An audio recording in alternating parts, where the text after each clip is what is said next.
नमस्कार दोस्तों, मेरा नाम है प्रदीप चौहान।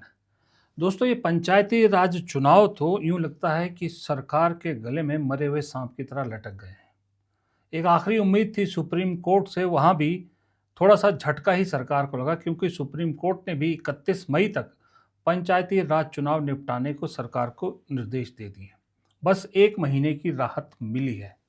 अब इससे आगे तो कोई रास्ता बचता नहीं है मेरे हिसाब से।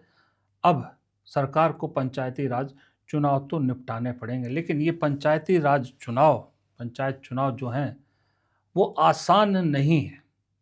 राजनीतिक रूप से अगर आप देखें, ना मुख्यमंत्री सुक्खू के लिए आसान है, ना बिंदल जी के लिए आसान है, ना जयराम ठाकुर के लिए आसान है, बल्कि इन सब का लिटमस टेस्ट एक तरह से ये है।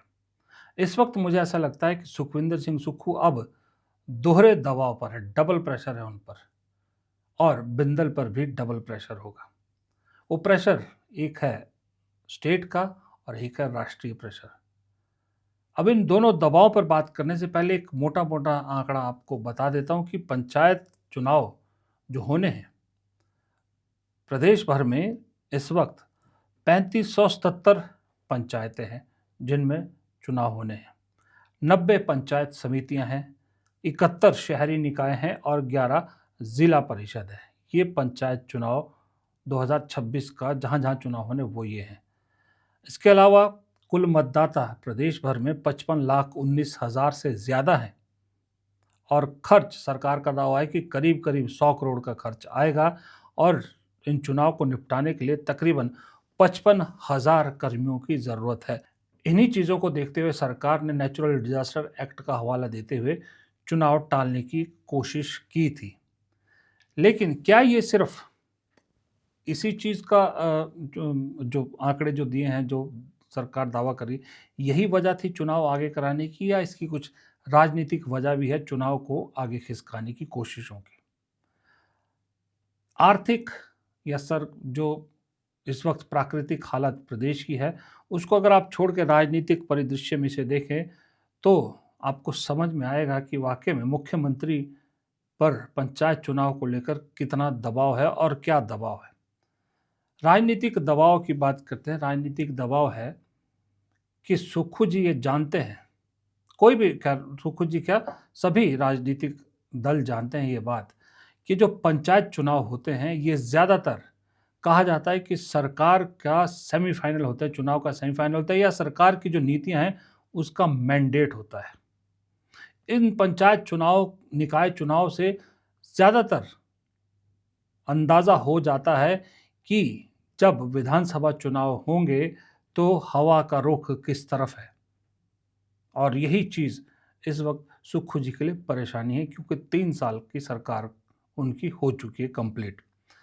दूसरा प्रेशर जो है वो ये है कि ये आपके सामने एक चेहरा, ये देखिए, ये प्रियंका गांधी और रेवंत रेड्डी की मुलाकात है। रेवंत रेड्डी तेलंगाना में कांग्रेस के मुख्यमंत्री है, और अभी कल ही जो रिजल्ट आए हैं तेलंगाना में, कांग्रेस ने एक तरफ से यूं कह सकते हैं आप लैंडस्लाइड विक्ट्री हासिल की है वहां पर पंचायत चुनाव में।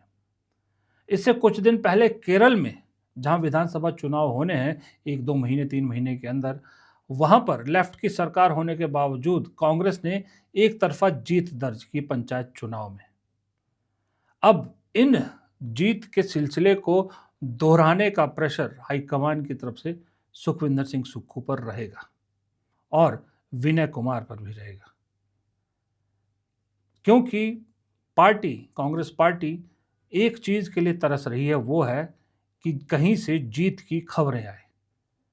अभी मोमेंटम पंचायत चुनाव से कांग्रेस को लग रहा है कि उनकी तरफ है। इसके बाद केरल जीतने की उम्मीद है, असम को जीतने की उम्मीद लगाए बैठे हैं, तमिलनाडु में खैर डीएमके के साथ मिलकर जीतने की उम्मीद है, पुडुचेरी कांग्रेस जीतना को कह रही है कि हम ऑलमोस्ट जीत जाएंगे, दावा कर रही है। अब ऐसे में अगर कहीं बीच में हिमाचल से अच्छी खबर ना आए तो हाई कमान को ये अच्छा तो नहीं लगेगा, ये बात तो तय है। एक प्रेशर ये है। दूसरा प्रेशर है प्रादेशिक, जैसा मैंने कहा कि इसको सेमीफाइनल कहा जाता है। सरकार की नीतियों को पब्लिक ने अपनाया, पसंद किया कि नहीं किया, उसका मैंडेट माना जाता है। 3 साल के शासन के बाद किसी भी सरकार के लिए आसान नहीं होता पंचायत निकाय चुनाव में जाना, क्योंकि एंटी इनकम्बेंसी एक बहुत बड़ा फैक्टर बन जाता है। या तो मुझे लगता है सुक्खू सरकार चाह रही थी, सुक्खू जी चाह रहे थे कि चौथे साल में जाके ये चुनाव हो, क्योंकि उसके बाद मुझे मालूम है कोई भी सरकार हो, आखिरी 1 साल में रेवड़ियों की झड़ियाँ लगा देती है, नई नई स्कीम अनाउंस होती है, नई नई चीज़ें अनाउंस होती है। उस वक्त एक पॉजिटिव माहौल बनाने की कोशिश की जाती है। शायद उसी माहौल में सुक्खू जी चुनाव करवाना चाहते थे, लेकिन सुप्रीम कोर्ट ने भी अब 31 मई तक इसे निपटाने के आदेश दे दिए हैं। अब अगर मैंडेट मन मुताबिक नहीं आया तो होगा क्या? तो होगा ये कि हाईकमान से भी थोड़ी सी नाराज़गी मिल सकती है, और दूसरा पार्टी के अंदर भी जो विरोधी हैं उन्हें और मुखर होने का मौका मिल जाएगा। आपको मालूम है कि इस वक्त सरकार और पार्टी दोनों में डिवाइड क्लियर दिखता है। एक पक्ष है जो सरकार के साथ है, सुक्खू जी के साथ है, एक पक्ष है जो उनके साथ नहीं है, उनके खिलाफ है। अब अगर पंचायत चुनाव, निकाय चुनाव की हार होगी तो जाहिर सी बात है जो दूसरा ग्रुप है उसे मौका मिलेगा इस बात को दमदार तरीके से उठाने का कि कहीं विधानसभा चुनाव से पहले पार्टी को चेहरा बदलने की ज़रूरत तो नहीं है, कहीं सरकार की जो नाकामियां हैं वो पार्टी को भारी ना पड़ जाए, कहीं सरकार में जो प्रशासनिक अधिकारी हावी हो रहे हैं उसको लेके पब्लिक पार्टी से नाराज़ हो रही है, इस तरह का एक नैरेटिव बनाने का मौका मिल जाएगा। इसलिए सुक्खू जी डबल प्रेशर में है कि हाईकमान का भी प्रेशर है और इधर प्रदेश में भी पार्टी के अंदर जो विरोधी हैं उनका प्रेशर बना रहेगा।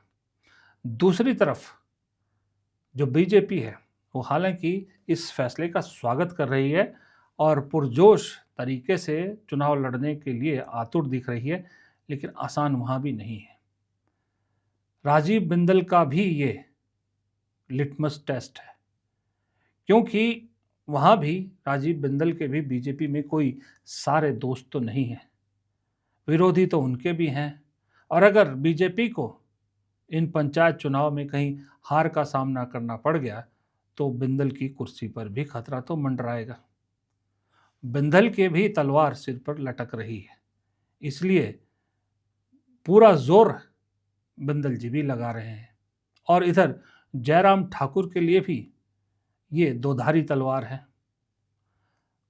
हमको मालूम है, सब जानते हैं कि जयराम ठाकुर चाहते हैं, कोशिश है उनकी कि विधानसभा चुनाव से पहले पार्टी की कमान उनके हाथ में मिल जाए, प्रदेश अध्यक्ष उन्हें बना दिया जाए। हर एक चाहता है, जो मुख्यमंत्री की कुर्सी पे काबिज होना चाहता है, जो मुख्यमंत्री की कुर्सी का दावेदार होता है, वो चाहता है कि चुनाव से पहले कमान उसके हाथ में आ जाए ताकि वो अपने हिसाब से चुनाव लड़ सके। वही जयराम ठाकुर भी चाहते हैं। अब ऐसे में अगर बिंदल के अध्यक्ष रहते हुए चुनाव हार जाती है पार्टी पंचायत चुनाव, तो जयराम ठाकुर को मौका तो मिल जाएगा, लेकिन साथ ही सवाल उठाने वाले उन पर भी सवाल उठाएंगे कि आप पूर्व मुख्यमंत्री है, आपके रहते हुआ कैसे। दोनों तरफ मतलब एक हाथ में लड्डू भी है और एक हाथ खाली भी है। अब जयराम ठाकुर के लिए दुविधा वाली स्थिति ये है। दूसरा ये है कि अगर पंचायत चुनाव बीजेपी हारती है तो बिंदल की कुर्सी पर तो खतरा होगा ही होगा। क्या जयराम ठाकुर के चेहरे पर बीजेपी आगे बढ़ना चाहेगी विधानसभा चुनाव को, इसको लेकर भी एक बहुत बड़ा प्रश्न खड़ा हो जाएगा कि कहीं बीजेपी भी कोई नए चेहरे के रूप में या नए चेहरा लेकर आगे ना बढ़े, या फिर वही फॉर्मूला अपनाए जो राजस्थान, मध्य प्रदेश वगैरह में अपनाया है कि बिना चेहरे के चुनाव में उतरा जाए और फिर जीत कर एक ऐसा चेहरा पब्लिक के सामने लाया जाए जिसके बारे में किसी ने सोचा भी नहीं होगा। ये दोधारी तलवार जयराम ठाकुर के लिए भी है।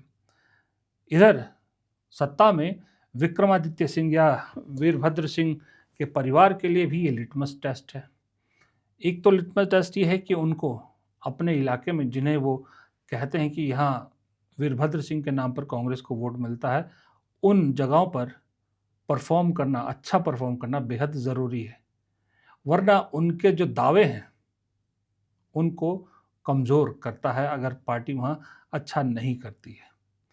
दूसरा ये भी है कि अगर इस चुनाव में कोई मुद्दा बहुत हावी रहने वाला है तो वो है, एक तो है प्रदेश की आर्थिक स्थिति और दूसरा है आपदा के बाद जो इंफ्रास्ट्रक्चर खराब हुआ है या इंफ्रास्ट्रक्चर को जो नुकसान हुआ है उसकी कितनी पूर्ति हुई है।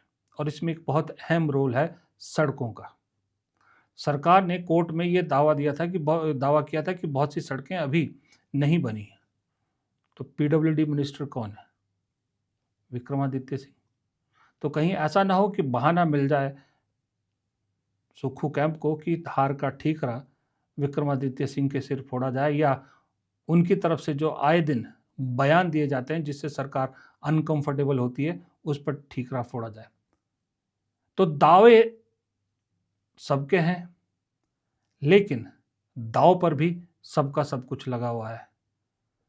इज्जत भी दाव पर है, भविष्य भी दाव पर है, वर्तमान भी दाव पर है, और राजनीतिक चाल क्या होगी आगे, राजनीतिक जीवन की शोर मुड़ेगा, ये सब भी दाव पर लगा है। इसलिए कहने को आप कह सकते हैं, क्योंकि मुख्यमंत्री की कुर्सी पर इस बार सुखविंदर सिंह सुक्खू है, तो आप कह सकते हो कि उनका बहुत कुछ दाव पर लगा है।